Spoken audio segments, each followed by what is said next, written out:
Hello everyone, I am Riddhi Jaju, an assistant professor in Biyani Girls College.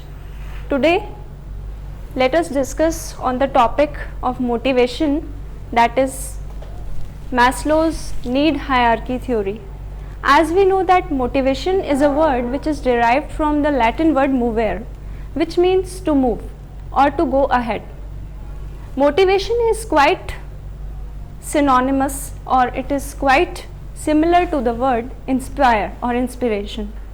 But motivation is nothing but to make anything move further. So Abraham Maslow, one of the greatest behavioralists, one of the greatest psychologists, he gave a theory on motivation that is known as need hierarchy theory or satisfaction needs theory. This theory was given in 1943 and it was basically a pyramidal setup of hierarchy, or we can say that a hierarchy of the needs. The 5 types of needs which I will represent through a diagram, and this need is basically consisted of various sort of needs. So this was published in New York Times as an article which was dated 10th of September 2010.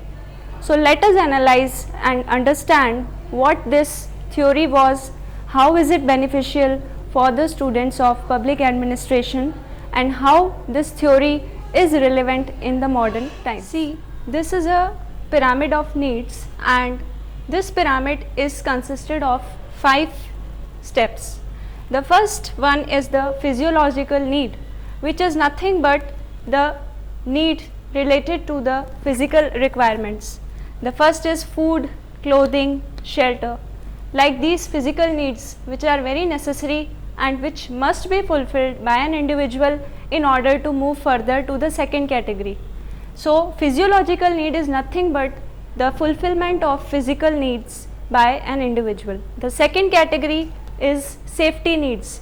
Safety, when an individual completes his first category of needs, he further try for the second one, which is safety or regarding physical safety from an environment or surrounding in which he resides. So these 2 needs, when fulfilled by an individual, he move further for the third category, that is social need. Social, that is the society in which he resides. As we know that man is a social animal, he wants a society, he cannot live in an isolated environment, he wants family, friends, social contacts, social relationships, social networks, etc. So the third category need is social needs, which is very necessary in our daily life. After the fulfillment of the third need, the another category of need is esteem. What does the word esteem means? Esteem is related to the dignity of an individual, or it is related to the personality development of an individual. For example, he wants to get a good job, he wants to live in a high standard of lifestyle. So all this can be done, or this can be possible only after the fulfillment of these 3 types of needs. So that's why Maslow has categorized these needs as lower order needs. The fourth one is esteem needs, which is related to the status, dignity, self-recognition, personality development of the individual. That's what I have said. So this need is called esteem need. And the last category is self-actualization need, which is also called mental growth need, or we can say growth need.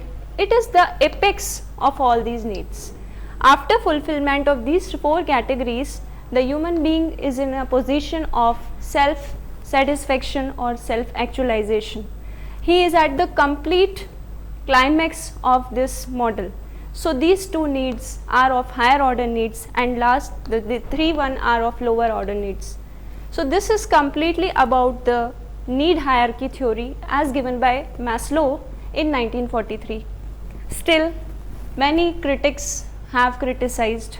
They hardly said that this theory is not relevant, not so much practical in the modern scenario.